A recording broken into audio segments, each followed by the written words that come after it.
اس پر اصرار بھی نہیں کیا۔ اس کے بعد حضرت حسین رضی اللہ تعالیٰ عنہ مدینہ کو چھوڑ کر مکہ میں چلے گئے اور 4 شعبان کو مکہ میں پہنچے۔ اس کے بعد 4 مہینے وہ مکہ میں ہی رہے۔ ان 4 ماہ کے عرصے میں کبھی کسی گورنر نے حضرت حسین رضی اللہ تعالیٰ عنہ کو بیعت کا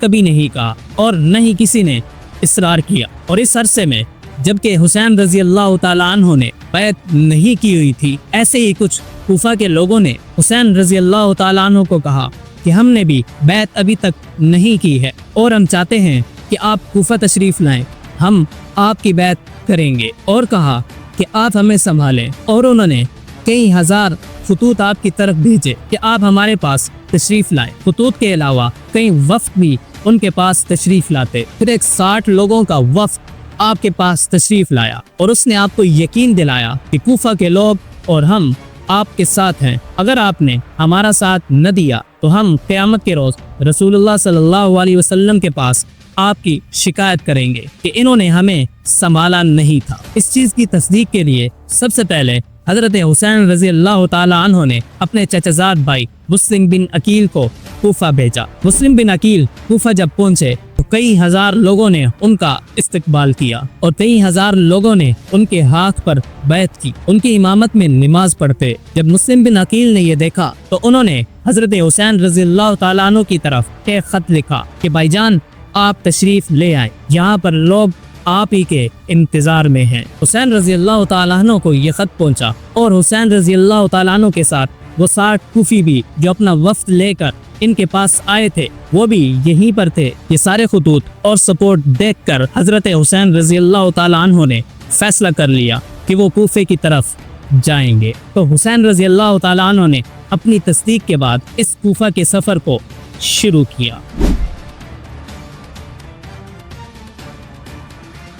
مگر اس سفر سے مکے میں رہنے والے جتنے صحابہ اکرام موجود تھے انہوں نے حضرت حسین رضی اللہ تعالیٰ عنہ کو اس سفر سے منع کیا اور صحابہ اکرام نے کہا کہ یہ کوفہ کے لوگ غدار ہیں۔ اس سے پہلے انہوں نے آپ کے والد حضرت علی سے بھی غداری کی اور حضرت حسن رضی اللہ تعالیٰ عنہ کے ساتھ بھی غداری کی۔ اب آپ اگر جائیں گے تو یہ آپ کے ساتھ بھی غداری کر سکتے ہیں۔ اور ان بڑے صحابہ اکرام میں روکنے والوں میں سے عبداللہ ابن عباس رضی اللہ تعالیٰ عنہ، عبداللہ ابن عمر، عبداللہ ابن جعفر، عبداللہ ابن جابر، ابو سعید خدری، ابو واقد لیثی اور محمد ابن حنفیہ رضی اللہ تعالیٰ عنہم اجمعین جیسے لوگ شامل تھے۔ اور عبداللہ ابن عباس رضی اللہ تعالیٰ عنہ نے تو یہاں تک کہا کہ اے حسین، اگر مجھے یقین ہوتا کہ تم رک جاتے تو میں تمہاری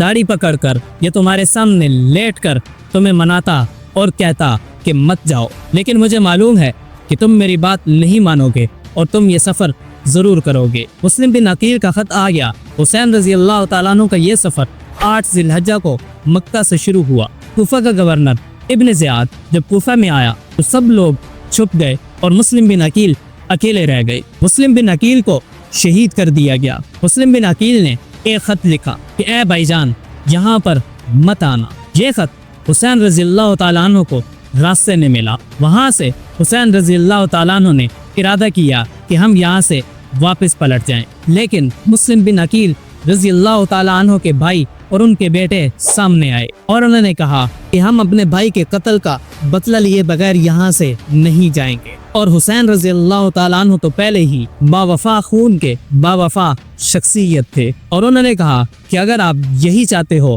تو چلو پھر آگے ہی چلتے ہیں۔ جب حسین رضی اللہ تعالیٰ عنہ سالبیہ کے مقام پر پہنچے تو وہاں پر عمر بن سعد کے لشکر نے انہیں روکا، جو کہ ابن سعد کے نام سے مشہور ہیں۔ انہوں نے حضرت حسین رضی اللہ تعالیٰ عنہ کو کہا کہ آپ کہاں جا رہے ہیں؟ انہوں نے کہا کہ ہم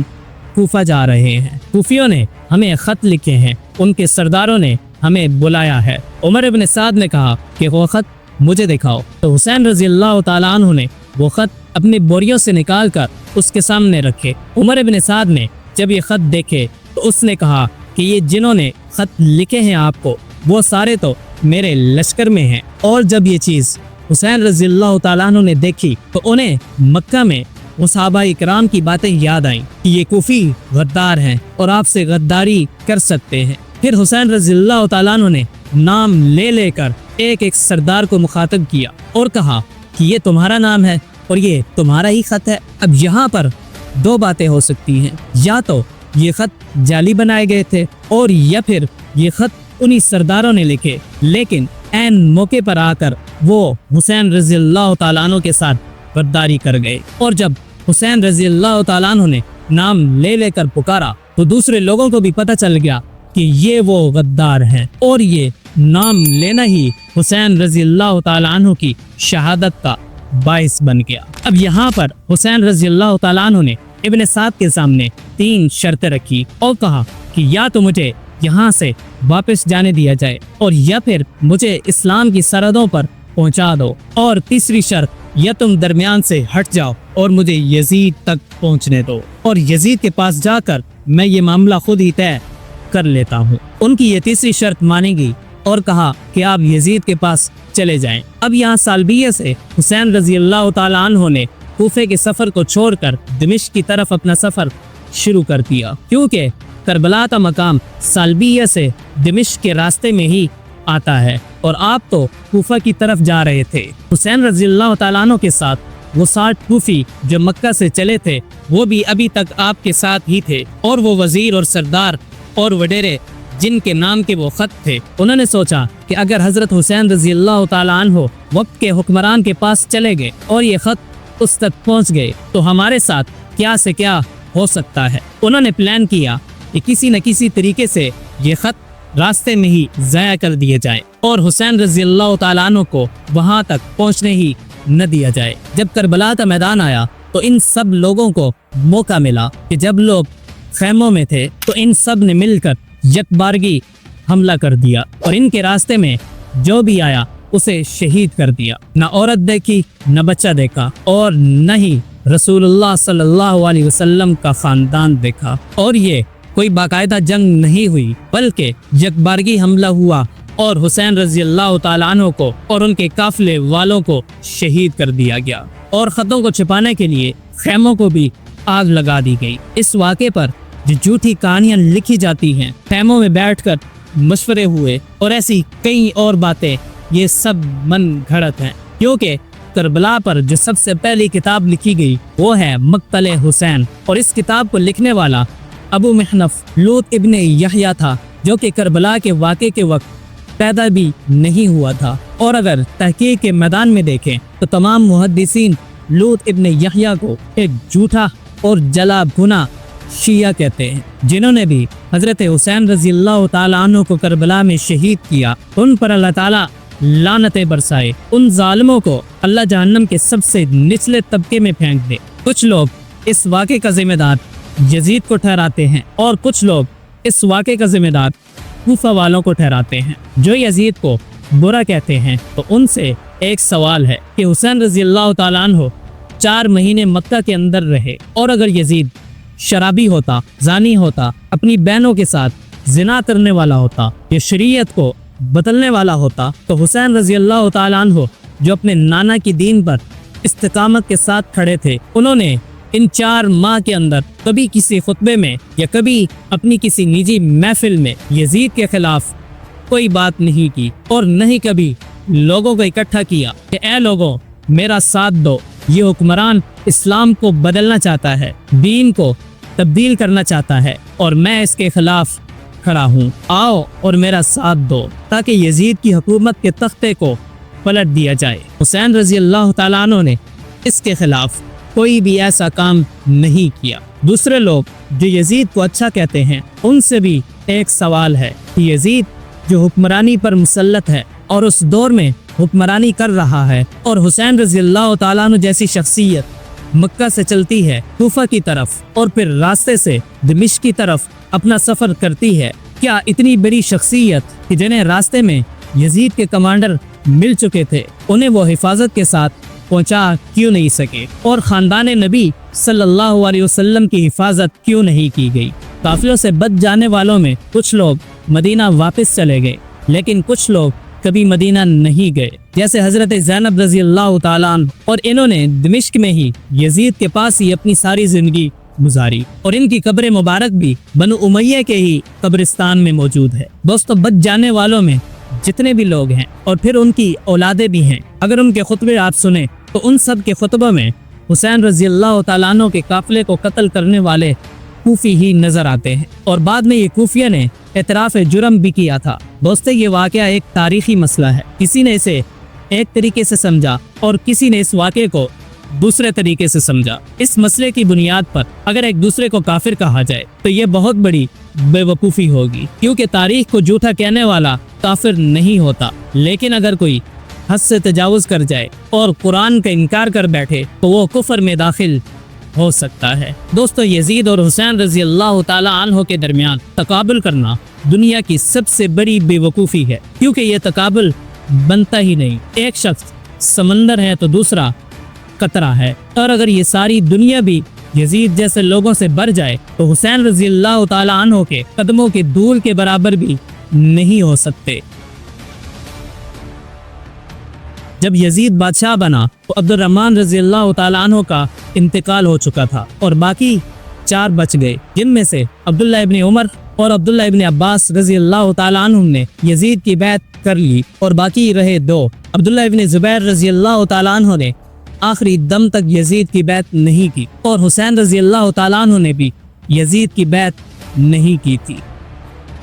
اب اعلیٰ معیار پر حکومت کو نافذ کرنا بڑا مشکل تھا، کیونکہ کوئی قبائلی عصبیت جب تک حکومت کی پشت پر نہ ہو تو حکومت مستحکم نہیں ہو سکتی، اور یہی حقیقت تھی۔ اور واقعیت پسندی کو اگر دیکھیں تو مغیرہ بن شعبہ رضی اللہ تعالیٰ عنہ کی بات بالکل درست تھی، اسی بنا پر امیر معاویہ رضی اللہ تعالیٰ عنہ نے ان کی بات کو مان لیا اور یزید کے لیے لوگوں سے بیعت لینا شروع کی اور اسے ولی عہد بنایا۔ کوفے کے لوگ، وہ دبی ہوئی چنگاریاں، فسادی لوگ جنہوں نے تیسرے خلیفہ حضرت عثمان رضی اللہ تعالیٰ عنہ کی شہادت کے بعد یہ سارے کرتوت کروائے، صحابہ کو آپس میں لڑوایا اور کئی 100 مسلمان شہید ہوئے۔ انہیں جب پتہ چلا کہ حضرت حسین رضی اللہ تعالیٰ عنہ تو بیعت نہیں لے رہے، انہوں نے خط لکھنا شروع کر دیے۔ حضرت حسین رضی اللہ تعالیٰ عنہ یا تو یہ سمجھتے تھے کہ جہاں جہاں یزید کی حکومت ہے وہاں پر رہنا تو مناسب نہیں ہے، کیونکہ اگر اس کی حکومت میں رہنا ہے تو بیعت کرنی پڑے گی، اگر بیعت نہیں کرنی تو یہاں سے نکل کر کہیں اور جانا پڑے گا۔ اسی لیے وہ مکہ سے نکل کر کہیں اور جانا چاہتے تھے، اسی لیے انہوں نے یہ سفر کیا۔ یا پھر حضرت حسین رضی اللہ تعالیٰ عنہ ان کوفیوں کے پاس جانا چاہتے تھے اور ان کوفیوں کی بیعت اپنے ہاتھ پر لینا چاہتے تھے اور اپنے ہاتھ سے پھر یزید کے ہاتھ پر بیعت کرنا چاہتے تھے، امت کو اکٹھا کرنا چاہتے تھے، ویسے ہی جیسے حضرت حسن رضی اللہ تعالی عنہ نے اس سے پہلے امت کو اکٹھا کیا تھا، اور اس سے پہلے بھی حضرت علی رضی اللہ تعالی عنہ نے جنگوں کو ختم کر کے امت کو اکٹھا کیا تھا، اور اہل بیت رضوان اللہ علیہم اجمعین کی یہی سنت چلی آ رہی ہے۔ اس سفر سے ہمیں یہی 3 باتیں معلوم ہوتی ہیں، کیونکہ حضرت حسین رضی اللہ تعالی عنہ نے کبھی کسی خطبے میں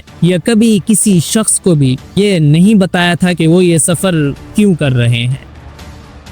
محمد بن حنفیہ رضی اللہ تعالیٰ عنہ نے بھی روکا کہ آپ ان کوفیوں کی خیر خواہی کرنا چاہتے ہیں، ان کو جہنم سے بچانا چاہتے ہیں، لیکن یہ آپ کے بھائی کے قاتل ہیں، یہ حضرت علی کے قاتل ہیں، ان کو ان کے حال پر چھوڑ دیں، آپ اپنی عظیم ہستی کو ان کے پیچھے مت لگائیں۔ حضرت حسین رضی اللہ تعالیٰ عنہ کا یہ سفر نہ تو جنگ کے لیے تھا اور نہ ہی یہ سفر کفر و اسلام کا سفر تھا، کیونکہ حضرت حسین رضی اللہ تعالیٰ عنہ نے پیچھے رہنے والوں میں سے کسی ایک شخص کو بھی کبھی بھی برا نہیں کہا اور نہ ہی روکنے والوں کو برا کہا۔ دوستو، اس جنگ کا آغاز اور اس جنگ کا اختتام کیسے ہوا، اور جو سب کچھ اس میں کہا جاتا ہے، جو معاملات کہے جاتے ہیں کہ ایسا ہوا ویسے ہوا، پہلے یہ گرا پہلے وہ گرا، پہلے یہ شہید ہوا پہلے اسے گرایا گیا پھر اسے گرایا گیا، یہ سب باتیں کسی بھی مستند کتاب میں موجود نہیں ہیں۔ دوستو، اس معاملے پر کیا یزید پر لعن طعن کرنی چاہیے یا کیا کوفہ والوں پر لعن طعن کرنی چاہیے؟ تو آپ اہل بیت رضوان اللہ علیہم اجمعین کو دیکھیں کہ اہل بیت رضوان اللہ علیہم اجمعین نے کس کو برا کہا اور کس کو اچھا کہا۔ کربلا کے واقعے کے 2 سال بعد بھی سن 63 ہجری میں جو واقعہ حرہ ہوا، جس میں کئی صحابہ رضوان اللہ علیہم اجمعین نے بیعت توڑ دی، اس میں بھی اہل بیت رضوان اللہ علیہم اجمعین نے بیعت کو نہیں توڑا۔ اس کا مطلب یہ ہے کہ اہل بیت رضوان اللہ علیہم اجمعین کی سنت یہ ہے کہ لوگ امن کے ساتھ رہیں اور کوئی بھی انتشار نہ پھیلے۔ جب تک اہل بیت خاموش ہیں اس وقت تک ہمیں بھی خاموش رہنا چاہیے۔ ہم اہل بیت سے آگے ہرگز نہیں بڑھ سکتے، اور رسول اللہ صلی اللہ علیہ وسلم کی حدیث کے مطابق اہل بیت معیار ہیں، تو اس حدیث پر بھی عمل کرتے ہوئے جب اہل بیت نہیں بولے تو ہم کیوں بولیں؟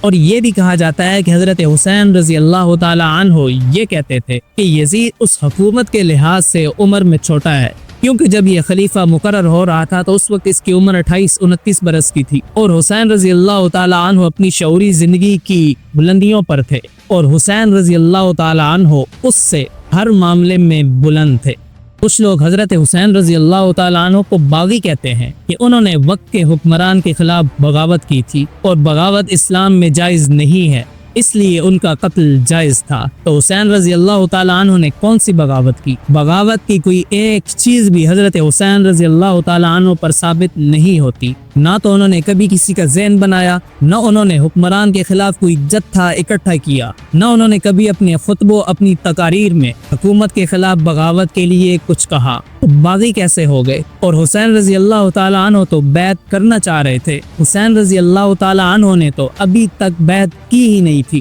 باغی تو وہ ہوتا ہے جو بیعت کرنے کے بعد اس بیعت کو توڑ دے، جب انہوں نے بیعت ہی نہیں کی تو باغی کیسے؟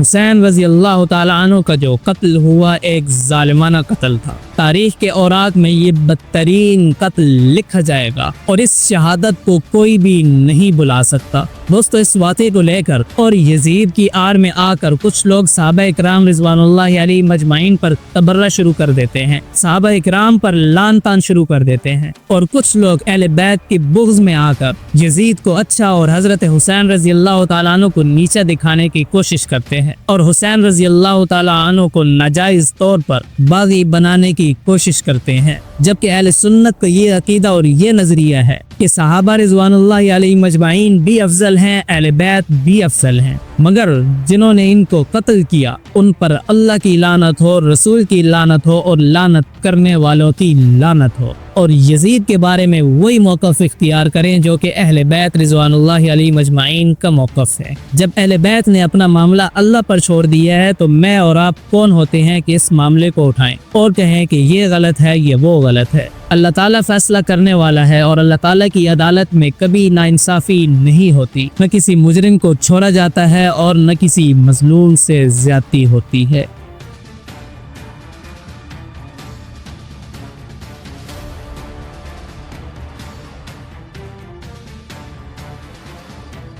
امیر معاویہ رضی اللہ تعالیٰ عنہ نے جب یزید کو ولی عہد بنایا تو جمعے کے خطبے کے اندر انہوں نے یہ بھی فرمایا کہ اے اللہ، اگر میں نے یزید کو اس کی صلاحیت کے بنا پر ولی عہد بنایا ہے تو اسے پایا تکمیل تک پہنچانا، اور اگر میں نے ذاتی غرض کے لیے اسے ولی عہد بنایا ہے تو اسے وہاں پہنچنے سے پہلے ہی موت کی نیند سلا دینا۔